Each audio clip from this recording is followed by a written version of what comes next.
Of course, it was day one of the ICC trials, and Kenyans across the country were following proceedings keenly at The Hague, and that as well in Eldoret, that is the hometown of Deputy President William Ruto, and of course as well radio journalist Joshua Arap Sang, where our very own Mercy Kandie has been following proceedings there to just bring us the reactions from the North Rift. Over to you, Mercy. Yes, thank you very much, Ben and Linda Ogutu in Nairobi.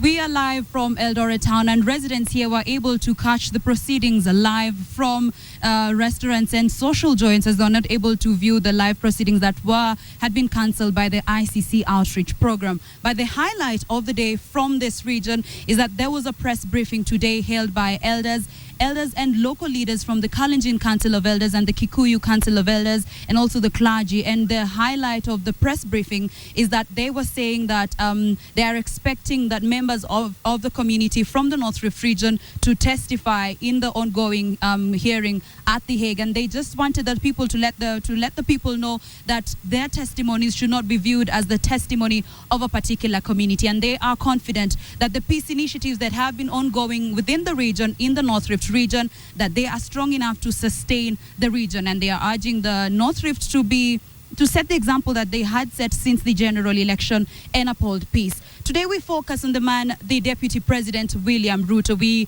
filed a story for our audience at home, and we visited Kamagut area in his village, and this is what they had to say. Take a look at a story we filed earlier on. 47-year-old William Kipchirchir Samoei Arap Ruto was born on December 21st, 1966 in Kamagut village, Uasin Gishu County. The Kenya's deputy president is now in The Hague for trials on 3 charges of murder, persecution, and forceful transfer of masses. Back in his hometown, life seems normal. Residents mingle freely, even as Ruto, miles away, faces what has been described as a fight for his life.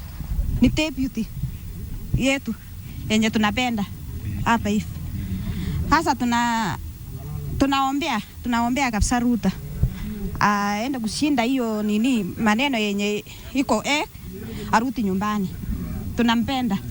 At Ruto's parents' home in Kamagut village, there is silence, very little activity going on here. His mother traveled to Nairobi to see his son off as he left for The Hague. We visit Kambi Kuku, the popular spot where the deputy president is said to have sold chicken here to make a living in the 1980s, the product of a life struggle that branded him as a hustler. Ruto mwenyewe ndiye alianzia hapa na ameendelea. Na hata sisi wengine wameanzia hapa na wako kwa kazi zingine.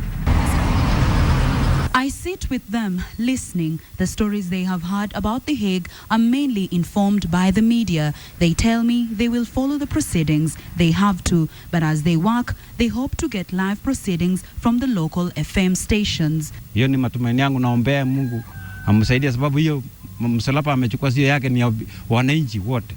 Hatujaona maneno, yeye ni kijana ya nyumbani, tangu akiasolio anasema asola, tunajua vile aliasola. Maneno ingine ile hatujui. William Ruto attended Kamagut Primary School after finishing his advanced levels at Kapsabet Boys in 1985. Ruto graduated from the University of Nairobi with a Bachelor of Science in Botany in 1990. 2 years later, he became the organizing secretary of Youth for KANU, and in 1997, the Member of Parliament for Eldoret North constituency. William Ruto became an assistant minister in the office of the president and was later appointed minister in charge of Home Affairs in 2002 and later the Minister of Agriculture in 2008. But on October 2010, he was suspended by the government on corruption charges. He was appointed to head the Ministry for Higher Education before stepping down as a presidential candidate for Uhuru Kenyatta in late 2012 and on April 2013 sworn in as Kenya's first deputy president. William Ruto and Sang's trial kicked off today and will run for 3 consecutive weeks. It has been a long journey for the man William Samoei Arap Ruto, hailing from the humble backgrounds of Sugoi village to becoming Kenya's first deputy president. The general feeling here in his hometown as The Hague begins is that they wish their leader well. Masi Kandie, KTN, Kamagot area, Uasin Gishu County.